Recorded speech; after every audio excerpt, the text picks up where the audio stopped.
Dave's Pucker Autos. Owned and operated by Dave Dillon. Now, Dillon spent his late teens and early 20s in and out of prison on a pick and mix of criminal convictions. 6 months ago, his father, Mo Dillon, set him up as a car dealer in what looks like an effort to steer his son clear of trouble. However, the evidence suggests that Dave Dillon has learned very little about customer service and instead regards violence, coercion and fraud as acceptable business practices. Dave, listen, I picked out a couple of motors for you to have a look at. Yeah, okay. Well, come on then, they're going to go through auction in a few minutes. I know the exact type of car I'm looking for. What I don't need is you nosing in on my action. What are you talking about, nosing in? You think I don't full well know how you can't stand it, me making a go of car sales? Yeah, but Dave, you're not, are you? Meaning what? Meaning, since you started selling those bangers in the garage, we've been losing money. Why else do you think Dad asked me to come, eh? What I don't need right now is you blurring my focus with your negative vibe. I know what I'm doing. Fine. You need me, I'll be in the cafe, all right? Piece of junk. I'll spend more time cleaning it up than I'll make back in profit. Bodywork scheiße. But the engine, it looks honest to my eye. Pile of steaming mechanical turd is what it is. Hey, man, they look like all the motors you got in your forecourt. Yeah, exactly. Dillon's closest known associate since his school days. Happy Desmond. A petty criminal who has in the past specialised in car crime, housebreaking and general purpose thievery. Now, Desmond has reputedly eschewed his former ways since becoming a father. But his continuing association with Dillon suggests that recidivism is only one false step away for our happy. Or should I say, unhappy.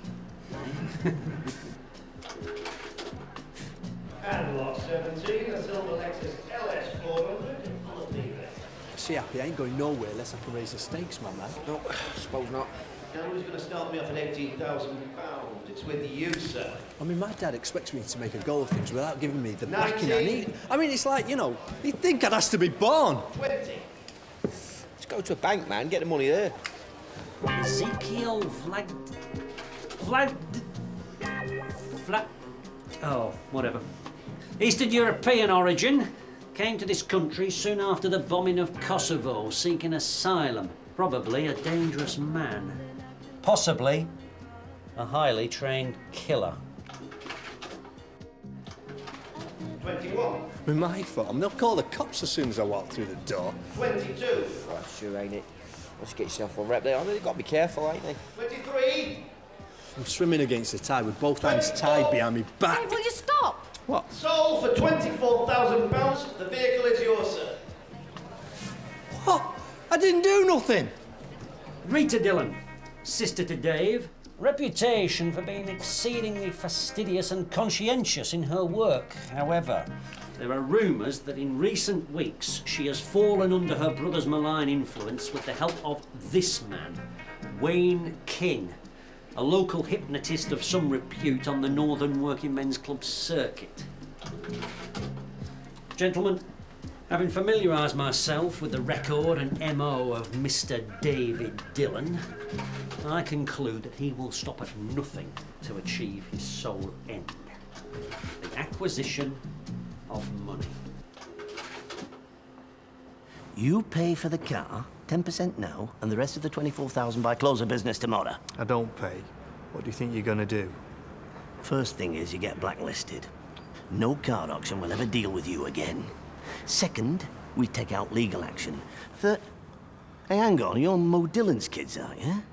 He's very well respected in the trade, is your dad. Hey, this hasn't got anything to do with our Dad, all right? I've got 24 hours.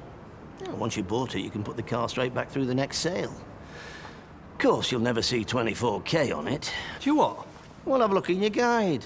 It'll go for 16 tops. Just give us a minute here. You what? Just something I want to discuss in private. Dave. Just leave it.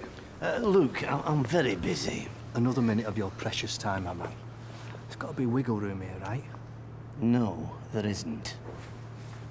Look, I'm a loving brother, and this is not something I'd normally be proposing to any Tom, Dick or Harry.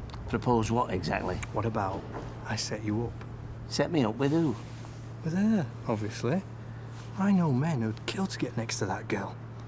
And, you white boys, you've got, like, fantasy trips going about exotic Eastern babes, right? Now, here's your chance. So what makes you think your sister will agree to all this? Well, obviously, there's got to be a bit of, you know, smooth talking and deceit going on. I'm not 100% guaranteeing you an actual shag here, but, you know. Well, thank you for your despicable offer, but the fact is, I don't swing that way. You what? I don't do girls. Nah. You're a bender. But, you know, you're in the trade. What can I say? I was forced into it after the florist went bust. Now, are you leaving or do I call security? Okay. Okay.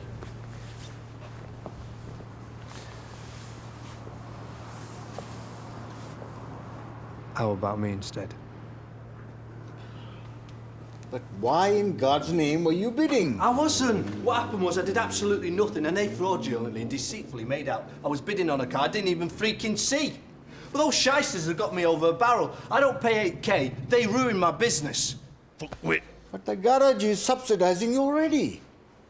Perhaps you should consider closing down. We can sell off the remaining cars and recover some of the lost money. No, Dad. What I need right now is to put down roots and grow. I need me a break, Dad. Life's been beating me around the head too damn long. Loser.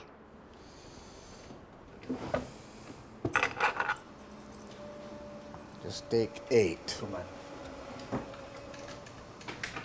This is your last chance, Devinder. You put your faith in me, Dad. I'll turn Dave's pucker autos around. I promise.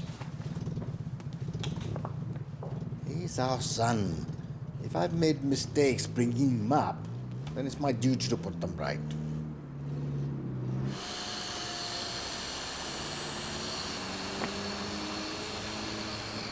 There you go, boss. That's the last one. Oh, thank you, boss. Thank you, boss.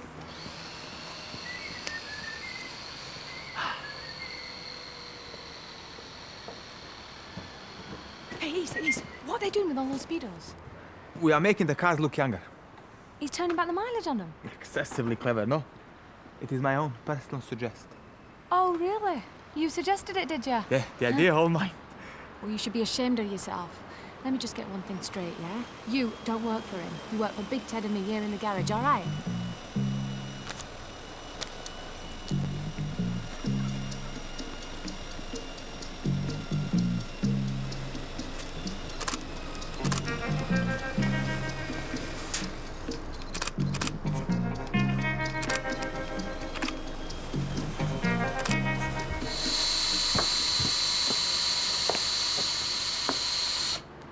See, a few minutes with the drill, you've added 200-300 to the price. Yep. Money for nothing, ain't it? What it is straight down the line, and in value is what it is. The guy buys a car from me that's lost a few wrinkles under my care. When he goes to sell it on, he gets more for it than otherwise. Everybody wins, see? Except for if the car falls apart in the meantime. I don't want you using my mechanics to add value to those wrecks you sell, all right? We're all of us on Team Dylan here, sis. So now stop being so damn negative all of the time. It's not about being negative, Dave. It's just about being fair and honest. You sound like one of those crazed religious leaders. Now, sod off and let us get on with making ends meet. Winding back these clocks is not going to get you money by tomorrow. That thing has all been taken care of. Are you sure? Did you ask Dad? Hey, sis, I'm doing this for Dad. When this scam I've got cooking comes off, he'll be kicking back, sipping pina coladas in Lytham St. Anne's. That girl lives in a rose-tinted dream world, she does. So you got the money? Yeah, you know what? Cold light of day, I don't see why I should pay for no car I didn't freaking see. So what will we pay up then? This emergency wad I got, this big, fat, juicy 8K, what it is, it's finance. What I do is I reinvest. What? Everything he does is either dodgy or crooked. Well, he is in the used car business. Well, how does that excuse it? I'm not defending it. It's just the way we live in, Rita. Cheating and lying to people. It's not the world I live in.